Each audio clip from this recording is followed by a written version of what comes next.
जय हिंद। आइए अब हम लोग यह जानने का प्रयास करेंगे जो recently ARIIA Atal ranking of institution on innovation achievement 2021 का जो है रिपोर्ट कह सकते हैं एक प्रकार से रिलीज कर दिया गया है। ठीक है, तो जैसा आप लोग ने टाइटल में देखा कि अटल रैंकिंग, देखो रैंकिंग से ही आप समझते हैं यह मिनिस्ट्री ऑफ एजुकेशन के द्वारा जो है संचालित किया जाता है। ठीक है, उसी के द्वारा आंकड़े वगैरह जो भी हैं वो चीज़ जुटाए जाते हैं। तो अटल रैंकिंग ऑफ इंस्टीट्यूशन, इंस्टीट्यूशन मतलब अब मिनिस्ट्री ऑफ एजुकेशन से संबंधित है, तो वैसे ही संस्थान होंगे जो कि शिक्षा दीक्षा से संबंधित होगा। Is that clear?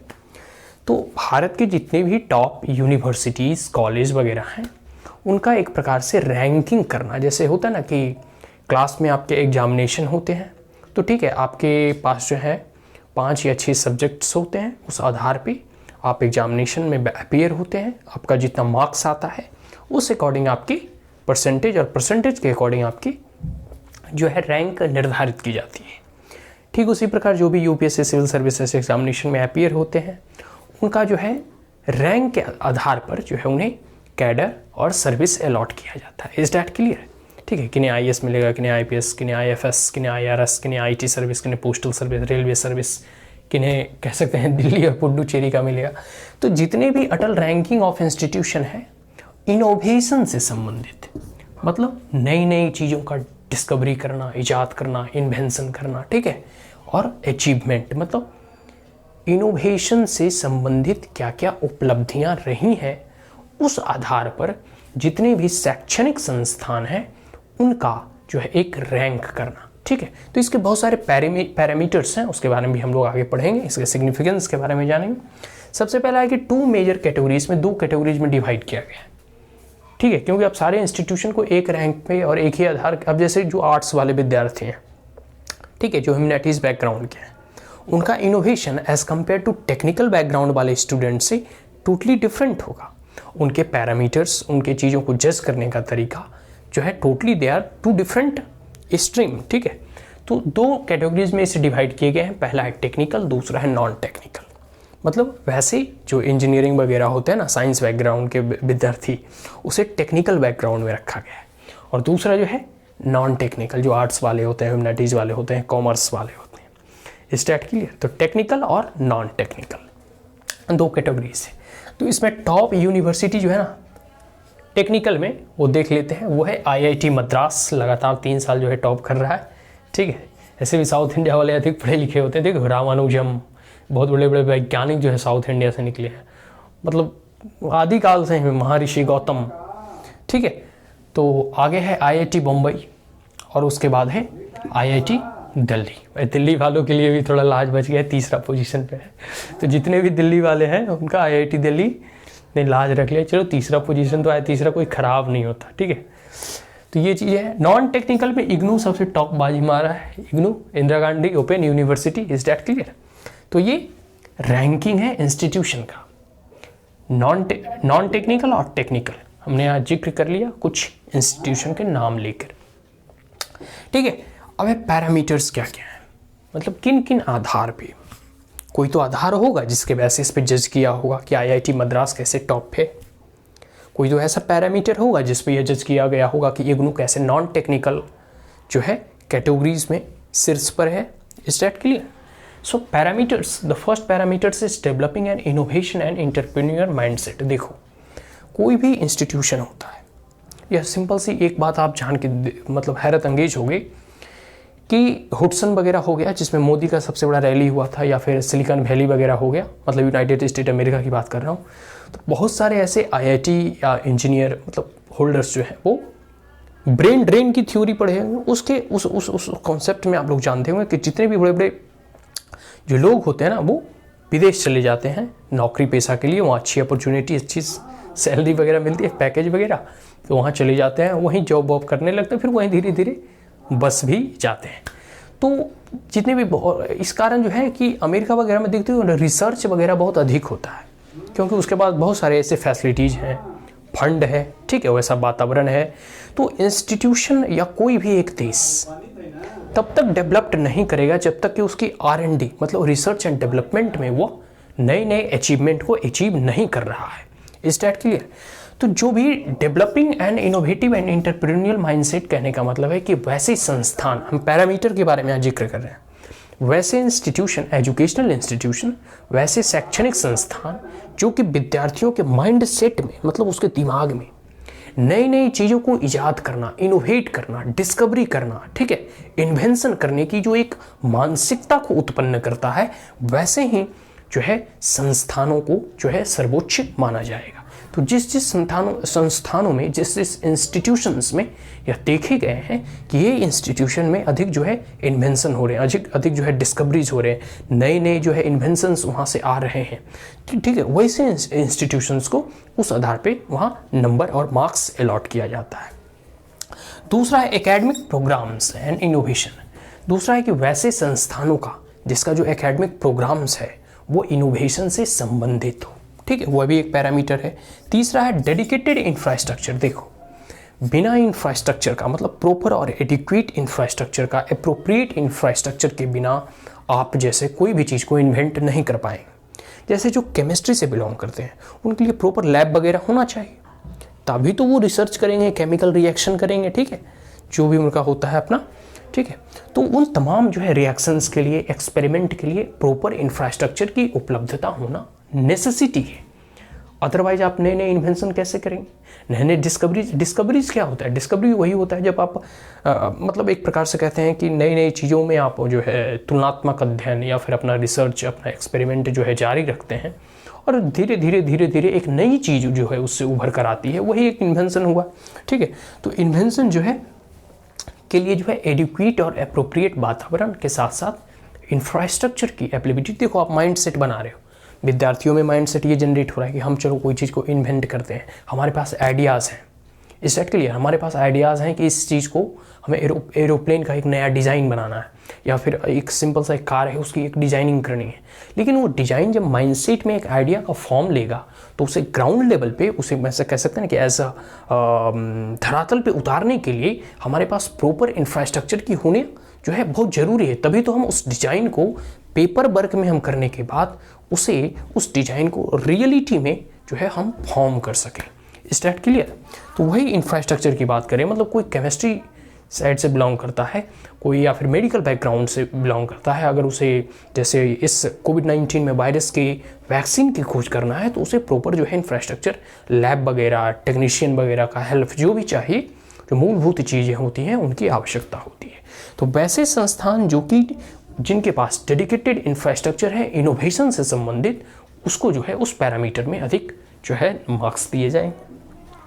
आगे है जनरेशन ऑफ इनोवेशन, और किस संस्थान में कितने नए नए इन्वेंशन हो रहे हैं, नए नए इनोवेशन हो रहे हैं, उस आधार पर भी उस इंस्टीट्यूशन को रैंक करने का प्रयास किया जाएगा। Is that clear? Now angel investment and the mobile support for innovation. देखो, भारत जो है कह सकते हैं कि उतना डेवलप्ड नेशन नहीं है, भारत के पास उतनी फंडिंग नहीं है, लेकिन हम किस प्रकार से विदेशों से फंडिंग अट्रैक्ट करें।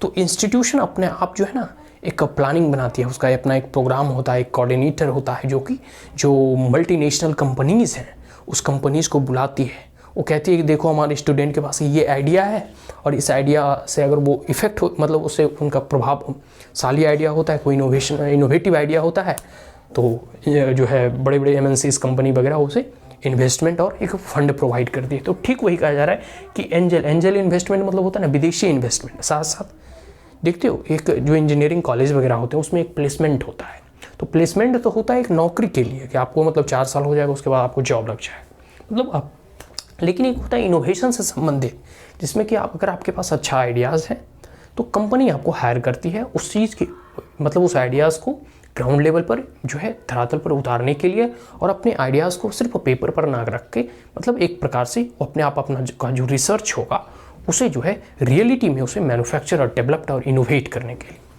आगे है एनुअल बजट।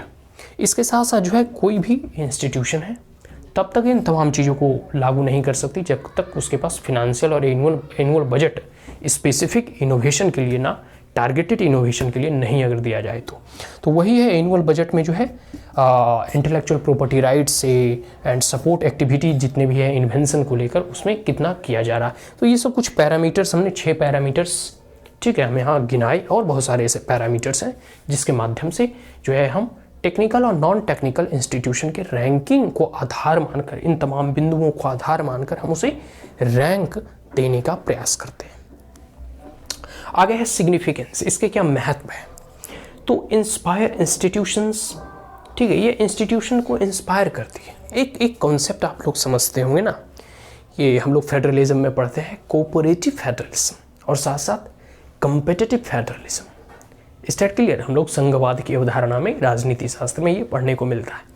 तो उसमें क्या है, जब एक इंस्टीट्यूशन आगे बढ़ेगा, जैसे देखो आईआईटी मद्रास अभी टॉप पे है, आईआईटी बम्बई सेकंड पे है, आईआईटी दिल्ली थर्ड पोजीशन पे है।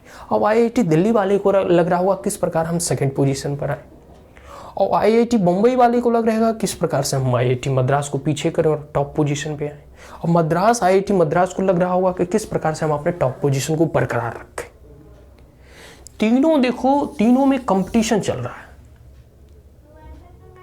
लेकिन इसके साथ साथ ये तो कंपटीशन हुआ, मतलब जितने भी शैक्षणिक संस्थान हैं उसमें इनोवेशन को लिए, डिस्कवरीज के लिए एक प्रतिस्पर्धा उत्पन्न करता है। तो इसका सबसे बड़ा सिग्निफिकेंस क्या है, अगर इस रैंकिंग का, कोई भी रैंकिंग का ओवरऑल जो रैंकिंग होती है उसका यही सिग्निफिकेंस है कि जितनी भी, अगर आप एक बार रैंक सबका निर्धारित कर दोगे तो सब लोग आपस में प्रतिस्पर्धा करने लगेंगे, यार हमको उससे आगे निकलना है, उससे आगे निकलना। ये एक अच्छी बात है, कोई बुरी चीज़ नहीं है।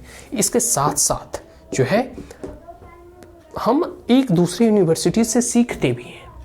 जैसे अब हम जितने भी आईआईटी दिल्ली वाले होंगे, बम्बई वाले, वो मद्रास इंस्टीट्यूट से सीखेंगे, वहाँ जाके वहाँ फैकल्टी मेंबर को भेजा जाएगा कि देखिए आईआईटी मद्रास में क्या क्या फैसिलिटी है, कैसे फैकल्टी है, क्या क्वालिटी ऑफ टीचर है, किस प्रकार के इनोवेशन होते हैं, किस प्रकार का इंफ्रास्ट्रक्चर है, किस प्रकार का इनोवेटिव बजट और सपोर्ट है, किस प्रकार से वो एंजल इन्वेस्टमेंट को अपने तरफ जो अट्रैक्ट करते हैं, और किस प्रकार के विद्यार्थी वहाँ जो उस वातावरण में जो है नई नई चीज़ों को इनोवेट कर रहे हैं। तो एक प्रकार से ये सीखने का भी प्रयास करें। क्लियर है। दूसरा है रीओरिएंट माइंडसेट। ये तो मतलब एक प्रकार से इंस्टीट्यूशन का जो है महत्व हुआ कि इंस्टीट्यूशन कॉम्पिटिटिव और कॉरपोरेटिव व्यू को रखते हुए आगे बढ़ने का प्रयास करें। साथ साथ जितने भी विद्यार्थी हैं उनके माइंड्स को भी रीओरिएंट करने का प्रयास करेगा, एक प्रकार से उसे डायरेक्शन देने का प्रयास करेगा, एक प्रकार से दिशा निर्देश देने का प्रयास करेगा। मतलब अब डिफरेंट कॉलेज, डिफरेंट यूनिवर्सिटीज़ में प्रतिस्पर्धा होगी, तो प्रतिस्पर्धा किसके बीच में होगी? विद्यार्थियों के बीच में होगी। किसका विद्यार्थी कितना अच्छा और नया इनोवेट करता है, नया इनोवेशन करता है। ठीक है, तो वही है, विद्यार्थियों को एक प्रकार से डायरेक्शन मिलेगा, रीओरिएंटेशन मिलेगा। अब जैसे देखो, इस कोविड-19 से पहले भारत में ना पीपीई किट्स, ना मास्क, ना वेंटिलेटर, कुछ नहीं बनते थे, लेकिन यूनिवर्सिटी को जोड़ा गया। दिल्ली यूनिवर्सिटी इसमें प्रमुख है। दिल्ली यूनिवर्सिटी को जोड़ा गया और जितने भी यूनिवर्सिटीज़ हैं उसे जोड़ा गया और उसे कहा गया कि टारगेटेड वे में कि हमें पीपीई किट्स चाहिए, मास्क चाहिए और वेंटिलेटर्स चाहिए।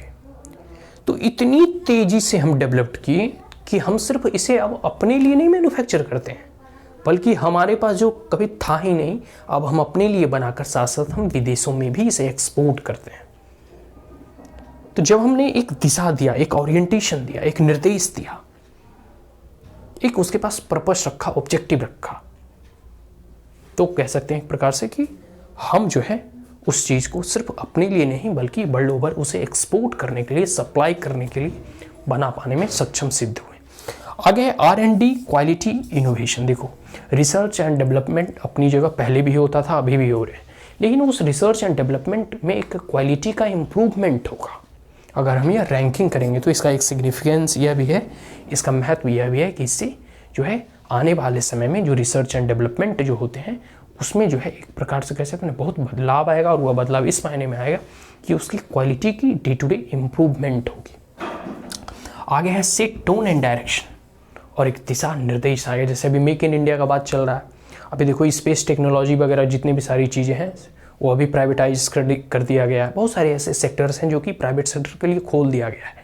तो जितने भी स्कूल और इंस्टीट्यूशन है वो नए नए इंडस्ट्री को और इंडस्ट्री वाले स्कूल्स और एकेडमिया से एक लिंक बनाकर, एक ब्रिज बनाकर नए नए R&D में जो है वो फोकस करेंगे डेवलपमेंट के लिए, इनोवेशन के लिए। और ओवरऑल जो है इसका सिग्निफिकेंस अगर एक लाइन में कहूँ तो अगर भारत के इंस्टीट्यूशंस जितने भी एजुकेशनल इंस्टीट्यूशंस इम्प्रूव होते हैं और अगर रिसर्च एंड डेवलपमेंट में भारत अच्छा करता है तो वो दिन कह सकते हैं ना कि वो दिन दूर नहीं जब हम जो है अमेरिका और चाइना के समानांतर में खड़े होंगे, उसके पैरेलल में खड़े होंगे। बिकॉज इंडिया के पास कह सकते हैं ना कि एक प्रकार सबसे युवा शक्ति भारत के पास है, ठीक है, और हाफ ऑफ द पॉपुलेशन जो है हमारा 35 एज से बिलो है। मैन पावर और रिसोर्सेस हमारे पास हैं, सिर्फ उसे ज़रूरत है सही डायरेक्शन देने की, सही दिशा निर्देश देने की। So that's all, thank you once again, have a great day.